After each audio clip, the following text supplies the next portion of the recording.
In today's video, I'm going to teach you how to download MDLive. If you're using an Android phone or tablet, the process is very simple and should only take a minute or two.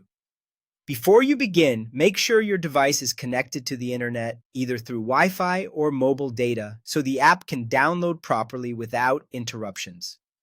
Start by opening the Google Play Store on your Android device.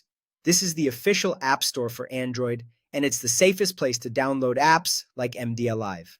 Once the Play Store is open, tap on the search bar at the top of the screen. In the search field, type MDLive. As you type, you may see suggestions appear below.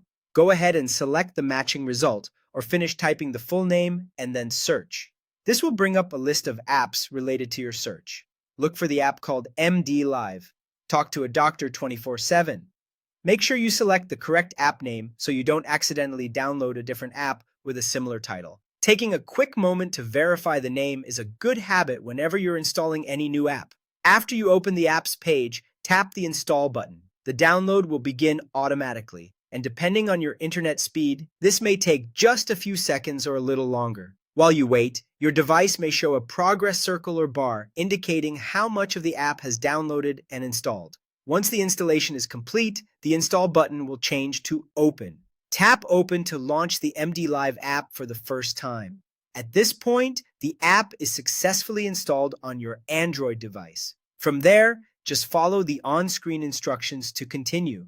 The app will guide you through the next part of the setup process, so simply read each screen carefully and proceed as needed. If you're asked to allow certain permissions, make sure you review them before accepting so you understand what the app needs to work properly. And that's it. You've now downloaded MDLive on Android through the Google Play Store. If this is your first time installing the app, take your time during setup and make sure each step is completed correctly. Thanks for watching, and I'll see you in the next video.